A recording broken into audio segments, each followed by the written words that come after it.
hoy quiero centrarme específicamente un poco en la parte de la represión política que el régimen salinista neoliberal ejerció sobre los opositores, sobre los que no pensaban o los que luchaban por un proyecto distinto al que se había impuesto políticamente y económicamente.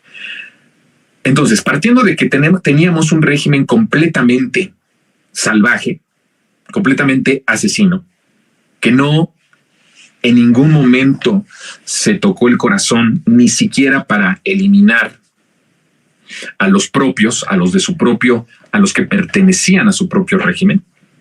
O sea, no se tentaron las manos, no se tentaron el corazón para poder parar este autoritarismo, ni siquiera a los suyos, a los propios, a los que formaban parte, porque volviendo al tema de Luis Donaldo Colosio, que por cierto hoy pide, ¿no?, su hijo, que le pide al presidente López Obrador que le otorgue el perdón a Mario Aburto, pues ni siquiera, vamos a decir, Luis Donaldo Colosio pues no era un opositor, Luis Donaldo Colosio no era un transformador. Luis Donaldo Colosio simplemente tenía en muchos sentidos intereses distintos dentro del propio régimen, y eso le costó la vida. Entonces, si no se tentaron el corazón a los que pertenecían a su régimen, pues ¿qué esperaba para todos los que no estaban dentro del régimen y que eran fervientes y abiertamente opositores a ese régimen y a ese sistema político, económico y social que se había impuesto? Entonces, justamente como estamos hablando de un régimen salvaje, un régimen asesino, un régimen que no se tentaba el corazón, que tenía que ejercer la violencia necesaria a quien tuviera que ejercerla o contra quien tuviera que ejercerla, con tal de continuar el proyecto y con tal de seguir la agenda que se había propuesto el plan transeccional salinista.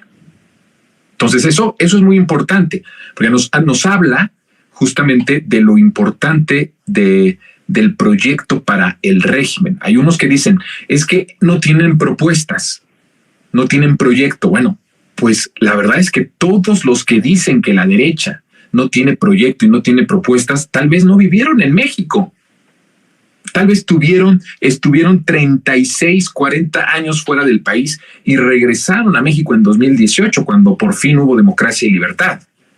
Pero en realidad, a mí me asombra que siga habiendo como una forma de debatir en contra de Xóchitl Gálvez o en contra de sus voceros o de los líderes del PRI, del PAN y de los chuchorrateros, el que se les diga no tienen proyecto. Bueno, pues ¿qué fue lo que se impuso y lo que padeció México, el pueblo mexicano, desde la década de los 80s? Incluso antes, pero hablando ya de un sistema bien estructurado, un plan transeccional muy bien trazado que empieza con Carlos Salinas de Gortari. Pues ¿qué fue entonces ese proyecto?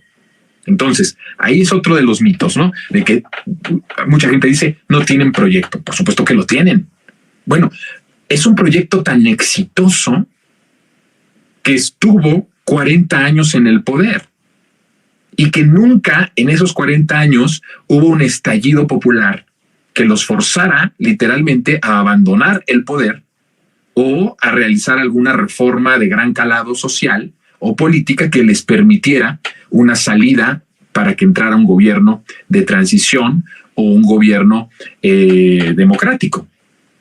Entonces, por supuesto que tienen proyecto, por supuesto que es exitoso, por supuesto que es un proyecto que a lo largo de los años ha demostrado su efectividad para la oligarquía, para el crimen organizado, para los potentados, para los intereses extranjeros. Entonces es un proyecto exitoso y por supuesto que es un proyecto. Bueno, yo he dicho que lo que hemos vivido en nuestro país, el régimen salinista neoliberal, tiene unas características muy dignas de estudio político y social a nivel mundial, porque tuvo la capacidad de estar en el poder durante tanto tiempo sin estallidos sociales aparentes. Por supuesto que había resistencias en el México profundo que fueron inmediatamente aplastadas, pero si hubiera sido una manifestación masiva, ¿no?, una manifestación de masas, como lo que se vio en Argentina, posiblemente, En una de esas hubiera cambiado un poco la dinámica del régimen,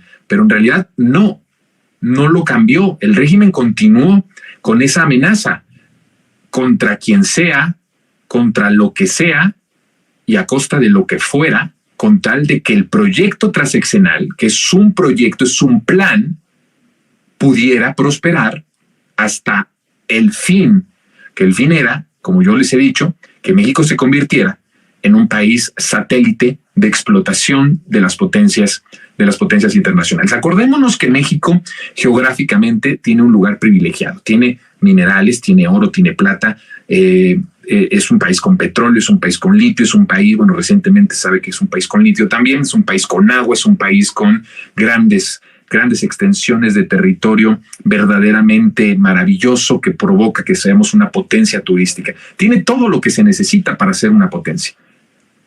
Entonces, por eso el plan era que se convirtiera este país solo en un país satélite sin independencia, sin soberanía, sin seguridad alimentaria, sin seguridad energética. Todo eso, lo que nos permitía ser una nación independiente y soberana, nos lo arrebataron para que nos quedáramos de rodillas ante los intereses y los deseos de la oligarquía y de los potentados. Ese fue el objetivo. Entonces, prácticamente estábamos a un paso de que esto se llevara a cabo.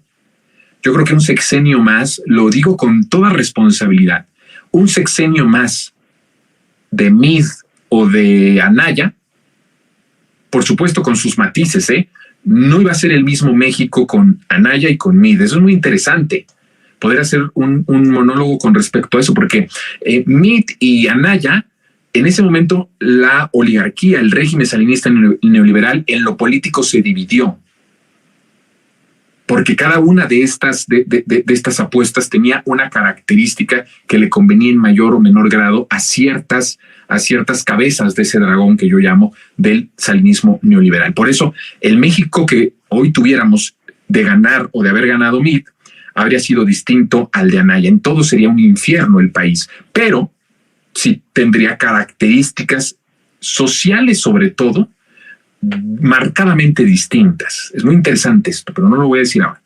A lo que voy es, un sexenio más con Meade o con Anaya, el país ya habría sido completamente entregado, sin posibilidad.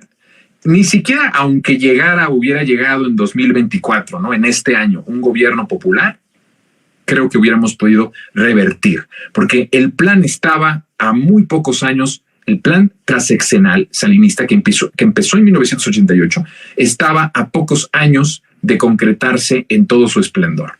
Todo lo que se imaginó los intereses extranjeros, que son los que motivan, por supuesto, y los que van dictando ese régimen salinista neoliberal, pero estructurado por Carlos Salinas de Gortari y un grupo de tecnócratas, todo lo que se soñó que México tendría que ser en los siguientes años iba a tener su máximo esplendor. Yo creo que en este sexenio se hubiera ganado Meade o Anaya. Entonces ya no tendríamos país. Imagínense todo esto, ¿no? Esta parte de todo este plan trazado, bien hecho, bien ejecutado, que tiene como un imperativo la violencia, que tiene como parte de su ADN para poder subsistir, es su oxígeno, nada más y nada menos, es su oxígeno. La violencia, el autoritarismo es el oxígeno del régimen salinista neoliberal.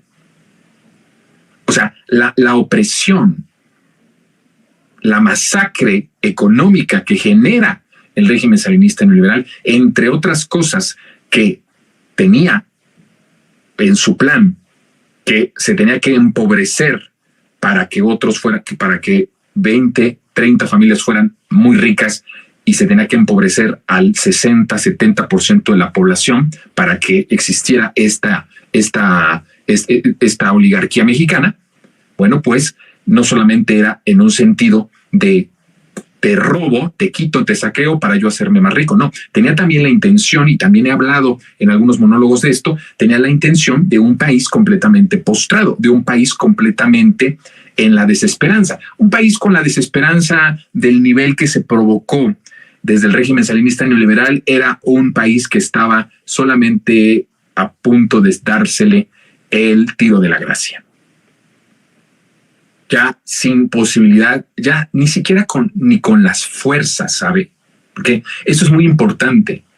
Hasta las fuerzas de luchar, para la gran mayoría, hay un grupo siempre en la historia mexicana y del mundo, hay un grupo de resentidos, hay un grupo de luchadores. Esos afortunadamente existen, pero estoy hablando de las masas, estoy hablando del pueblo. O sea, un pueblo que tiene tanta hambre que se está muriendo de hambre, pues prácticamente está adormilado, literalmente. Cuando nosotros no comemos, hay un efecto de que empiezas a tener sueño. Tiene una explicación, por supuesto, científica y una explicación del por qué nuestro cuerpo tiende a tener sueño cuando no come, cuando no recibe las calorías necesarias, cuando no recibe los nutrientes necesarios para poder ejercer todas las funciones fisiológicas que el cuerpo necesita, inclusive solo para hablar. Cuando hablamos, todos los músculos que movemos, las articulaciones, todo lo que movemos requiere energía. ¿Y de dónde viene la energía? De la comida, de los nutrientes, de las calorías, de las vitaminas que nos dan la fruta, la verdura, las carnes, ¿no? No me voy a meter en eso de la alimentación porque ahí hay vegetarianos muchos y en eso no me meto. Pero bueno, de la alimentación, ¿no? Entonces, fíjense ustedes, fue tan fuerte lo que ellos provocaron en el país que justamente no solamente se empobreció al país o al pueblo para que ellos fueran más ricos, sino con la intención de que se durmieran, con la intención de que no pensaran en otra cosa que no fuera su realidad tan jodida de no tener para alimentarse ni ellos ni su familia. Y así era la realidad de millones de familias mexicanas. ¿Qué fuerza iba a tener las personas para levantarse en contra del gobierno? Ni siquiera identificaba tal vez el mexicano en ese momento que su pobreza tenía una explicación y tenía un culpable directo. Entonces, porque tenía además a los medios de comunicación que formaron parte del régimen que completamente nos anestesiaron en contra del dolor. Todavía las clases medias, que aunque debilitadas, seguían teniendo movilidad y seguían teniendo un poquito más de posibilidad de entender la realidad de lo que estaba pasando con los medios de comunicación, con la comentocracia, con los líderes de opinión que el salinismo formó, nos anestesiaron. A la clase que se pudo movilizar, la anestesiaron a través de los contenidos y a través del circo y del show del entretenimiento chatarra que nos hicieron tragar y nos siguen haciendo tragar, aunque ya muchos ya no lo ven, afortunadamente, pero nos siguen haciendo que nos traguemos las porquerías que producen. Pero imagínense, en los 70s, en los 60s, en los 70s, 80s, 90s, era muy fuerte todavía la influencia. Entonces a la clase media, aunque muy debilitada, muy fregada, adormilada por los medios de comunicación. Y abajo, los pobres muriéndose, sin las fuerzas para poder levantarse en contra de quien los oprimía, porque ni siquiera identificaban quién era el que los estaba oprimiendo. Esa era la realidad de nuestro país. Entonces, ¿por qué hago este retrato? Porque usted vea la magnitud, sigamos viendo la magnitud de esto.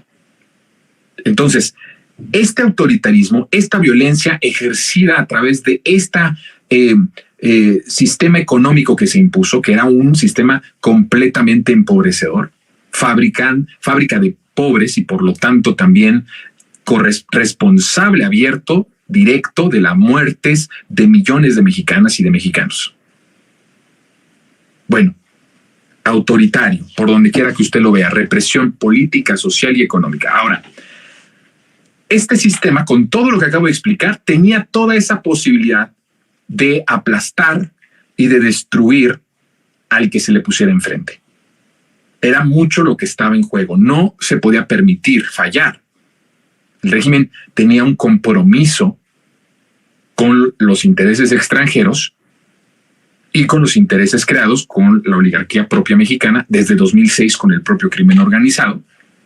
Y entonces había un compromiso abierto con todas esas élites, con todos esos gobiernos paralelos que fueron ellos construyendo.